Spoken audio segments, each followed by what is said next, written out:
Praise God. Praise God.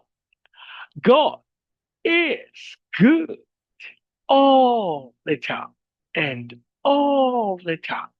God is good. Praise God. Praise God. Isang mapagpahalang araw po sa bawat isa. Sa pagkakataong ito, tayo po ay dudulog, lalapit sa ating Diyos na buhay na may pananampalataya na kung saan may dalawa o tatlo na nagkatipon sa kanyang ngalan, naroon siya sa kanilang kalagitnaan. Sa araw na ito, tayo po ay dudulog sa Panginoon sa ngalan ng bayan ng Tudela sa probinsya ng Cebu. Ating hihilingin na maitatag ang altar ng ating manunubos sa bayan ng Tudela. May mudag sa atong mga kaigsuunan diha sa Visayas ug sa Mindanao. Bisan pa katong atong mga kaigsuunan nga anaa sa Luzon ug sa laing nasod. Dalaygon ang Ginoo sa walay katapos.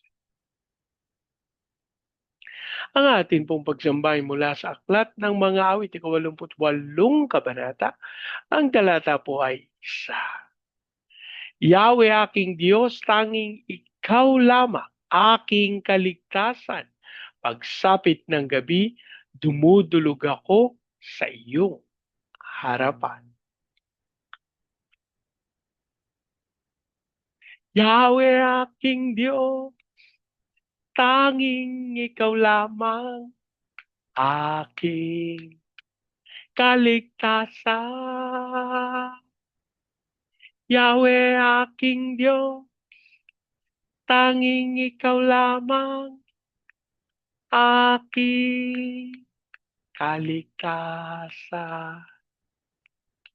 Pagsapit ng gabi, tumutulog ako sa iyong harapan.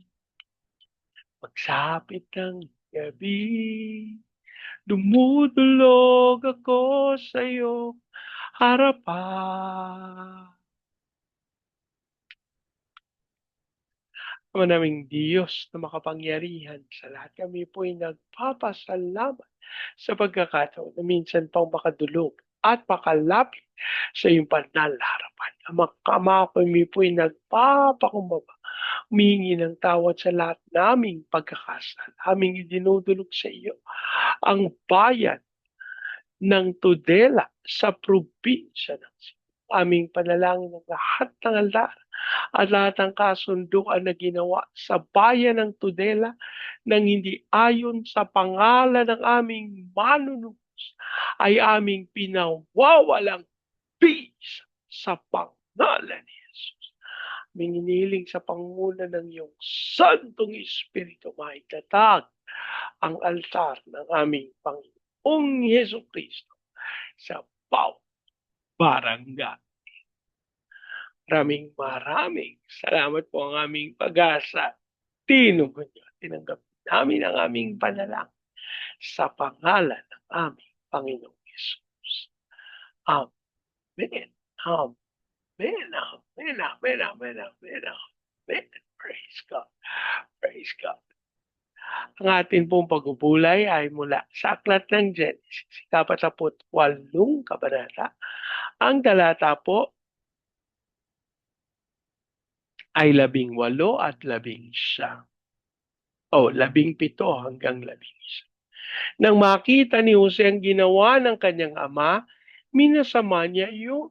Kaya't hinawakan niya ang kanang kamay nito upang ilipat sa ulo ni Manases. Wika niya, ito po ang matanda ama, sa kanya ninyo ipatong ang inyong kanang kamay. Ngunit sinabi ni Jose, ako, alam ko iyan, anak. Alam kong magiging dakila si Manases, pati ang kanyang mga anak. Ngunit lalong magiging dakila ang nakababata niyang kapatid, ang kanyang lahi ay magiging dakila mga bansa. Ang Diyos po ang magpala ng kanyang buhay at makapangyarihan salita. Sa bahagi pong ito ng banal na kasulatan ay ating matatagpuan yung ginawa ni Nunong Jacob. Ano po? Na nung kanyang ipinanalangin yung kanyang mga apo, kanyang pinag-cross yung kanyang kamay. Yung kanang kamay niya, inilagay dun sa mas nakababata at yung kaliwang kamay niya, inilagay naman sa mas nakatatanda. Kaya sinabi ni Jose, ito po ang matanda ama, sa kanya ninyo ipatong ang inyong kanang kamay. Batid ni Jose na ang kanang kamay ay nangangahulugan ng pagpapala para sa nakatatanda.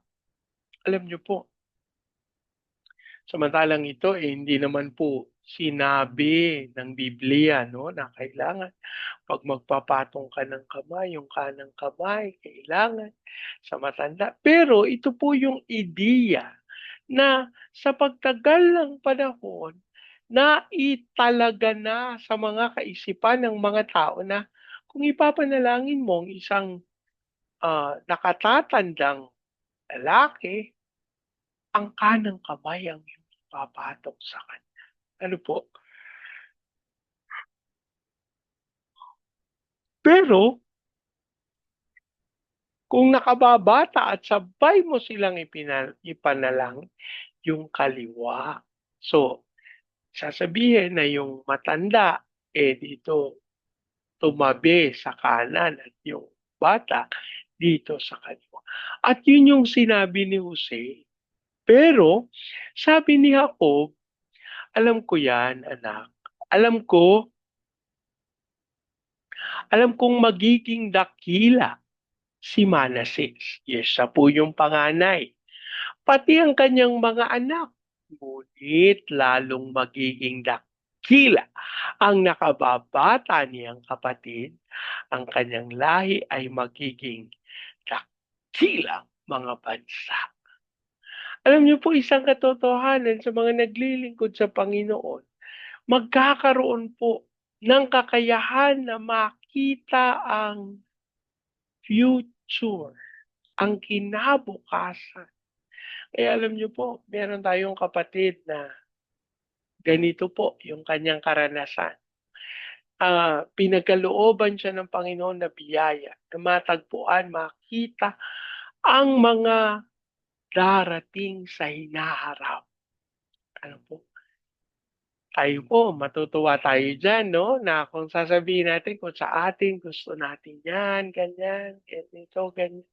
Pero alam niyo po siya, sabi niya, napakabigat. At handa siya na ipagpali yung pagkatawag na iyon sa ibang klaseng pagkatawag. Pero alam niyo po, hindi natin mawawalang bahagi ang katotohanan na ang Diyos ang nagdidesisyon kung sino, kung paano, kung saan, kailan. Ang Diyos po ang nagde-decide para sa mga bagay na ito. At yung mga pagkakataon na tayo'y pinayagan na lumakad doon sa kalooban ng Diyos nang hindi ayon, hindi in sync sa lahat. Ano po? Opo, maliliwanagan natin dito kung gaano kahalaga, kung gaano kainam yung kaisipan na tinataglay na ay hindi to pwede kasi ganito, ganyan. Hindi to pwede kasi ganito. Pero nung tinanggap nila yung recording, di nila alam yung recording ba during that time, pero yung recording ni Jacob. Alam niyo po dito, dumalo yung pangyarihan ng Diyos at nabatid ng bawat isa. Hindi ito patungkol sa kung ano-ano ang tangan-tangan mo sa iyong mga kamay. Sapagkat ang sabi ng banal na kasulatan, maglalaho ang langit, maglalaho ang lupa, pero ang salita ng Diyos hindi magkakabula. Mga kapatid, Samantalang may excitement po sa aking puso. Ako din po patuloy na umaasa sa kapangyarihan at pagpapala ng ating Diyos. Pero hindi pa rin nagpapagawa lang kayo ng bahay. Ano yung pangangailangan mo para maisupla yung lahat ng pangangailangan. Ako higit po sa material na pangangailangan namin dinadalangin sa Panginoon yung pagkakaloob, yung paglakad sa katwiran, katotohanan ng ating Panginoon. Alam niyo po, ako'y naniniwala na kung ating patuloy na tutunghayan ang bahaging ito ng banal na kasulatan, yung mainam na pagkakataon pang tunay mabatid yung katotohanan. At alam niyo po, nakakatuwa sapagkat hindi tayo binugo nung ah, pagpapakita, no? Kasi batid ni Jacob kung sino ang marapat at kung sino ang at alam niyo po, ang nakakatuwa sapagkat when this happened, alam mo po, pinapakita sa atin kung paano hindi lang nakakakita ang ating Panginoon, ang ating tagapanguna, kung hindi pagkakataon din ito pang ating maunawa bakit ang gusto ng Panginoon ay ayon sa kanyang kalooban. Alam niyo po, hindi po pagsama ng bawat isa sa atin, atin pong idulog sa ating Diyos na buhay. Huwag tayong pumayag na merong rason na hindi maipapatupad ang kalooban ng Diyos na buhay. Alam niyo po, dapat natin tumaunawa, may pagkakataon talaga na God will put us in a situation which somehow looks like we have no other option but to fulfill it. Pero alam niyo po, ang kabutihan, ang kapangyarihan, ang pagsama ng ay tunay na nararanasan ng mga nagtitiwala sa Kanya. So I suggest na kung ano man yung ating pinagkakabalan, ano man yung ating mga responsibilidad, huwag nating kakaligtaan, idulog sa Panginoon yung mga tao na ginamit niya para makapagpatuloy at maganap ang pinakamainam para sa lahat. Manalangin tayo. Ama naming Diyos na makapangyarihan sa lahat. Marami pong salamat sa katotohanan na inyong ipinagkaloob. Maraming salamat sapagkat kami hindi nalalakad sa kadili sapagkat ikaw ang tunay na nagkaloob ng lahat naming pangangailangan. We also pray for the fulfillment of your purposes. Lord, hiling namin na mapangyari ang pinakamainam sa pangalan. So, and we declaring the life. Jesus. Maraming salamat, Mama. Ang aming pag-asa, you will continue to release your blessings sa Vietnam, Cambodia, Myanmar, Laos, Thailand, Malaysia, Singapore, Indonesia, Brunei. Lord, ikaw pong patuloy na sumama sa iyong Panginoon at mapangyari lang ang dakila mong kalooban. As we also entrust everything unto you, Father, believe of your grace and mercy. So we pray for Vietnam, Cambodia, Myanmar, Laos, Thailand, Malaysia, Singapore, Indonesia, Brunei. Lord, we just declare the fullness of your blessings, the fullness of your love. As we also declare blessings to US, China, hallelujah, South Korea, North Korea, Brazil.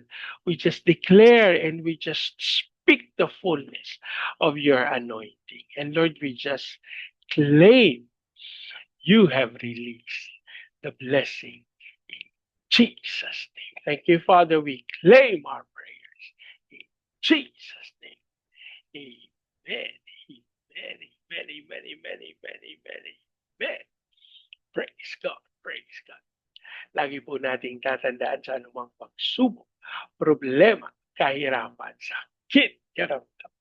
Tayo dudulog, lalapit, tatawag sa Panginoon dahil sa Diyos walang imposible. Sa pagkakataong ito, hayaan po, salitain ko ang basbas ng Panginoon sa inyo at sa inyong sambayan. I declare the everlasting love of the Father. I declare the unending blessings of the Son. I declare the sweet, sweet, sweet fellowship of the Holy Spirit now and forever. I declare this new house and lot with parking, with a new vehicle, and with a flourishing business. In Jesus' name, amen. Amen. Hanggang sa susunod po, sama-sama nating ideklara, Pilipinas, God bless you big time. And so we declare to God be all the glory in Jesus' name. Amen, amen, amen, amen, amen, amen.